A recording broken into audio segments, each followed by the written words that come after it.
नमस्कार. कळंब येथील पुरातन श्री बालाजी मंदिरात धनुर्मास उत्सव मोठ्या भक्तिभावात आयोजित करण्यात आला आहे. सविस्तर बातमी जाणून घेण्यासाठी व्हिडिओ शेवटपर्यंत नक्की पहा आणि तुमच्या परिसरातील बातम्या तुमच्यापर्यंत पोहोचण्यासाठी आमच्या चॅनलला सबस्क्राईब नक्की करा.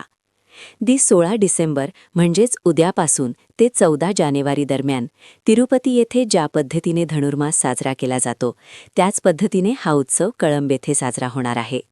सूर्याच्या धनुराशीतील प्रवेशामुळे धनुर्मासाची सुरुवात होते, ज्याला धनु संक्रमण असे म्हणतात. म्हणूनच या कालावधीला धनुर्मास असे नाव पडले आहे. धनुर्मास हा भगवान व्यंकटेश म्हणजेच तिरुपती बालाजी यांच्यासाठी अत्यंत पवित्र काळ मानला जातो. या काळात विशेष पूजा, आरती आणि स्तोत्रपठण केले जाते.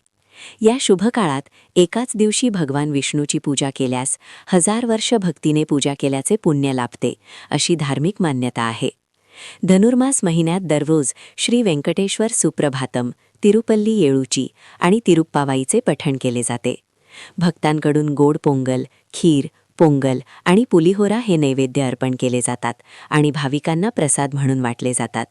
या संपूर्ण महिन्यात श्री गोदंबादेवी म्हणजेच श्री लक्ष्मी यांची विशेष उपासना केली जाते. दररोज सकाळी गोदंबादेवीची पूजा, आराधना आणि प्रसाद होतो. महिन्याच्या 27व्या दिवशी श्री गोदंबादेवी आणि श्री रंगनाथ यांचा कल्याणोत्सव अत्यंत भक्तिमय वातावरणात साजरा केला जातो.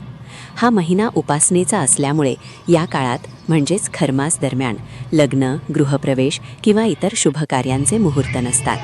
दक्षिण भारतात विशेष महत्त्व असलेला हा धनुर्मास उत्सव कळंब येथे यंदा पहिल्यांदाच साजरा होत आहे. दररोज सकाळी 6 ते 7:30 या वेळेत पूजा, भजन आणि स्तोत्रपठण होणार आहे. धनुर्मास निमित्त आयोजित पूजा आणि प्रसादासाठी भाविकांनी मोठ्या संख्येने उपस्थित राहावे, असे आवाहन श्री बालाजी मंदिराच्या वतीने करण्यात आले आहे. धन्यवाद.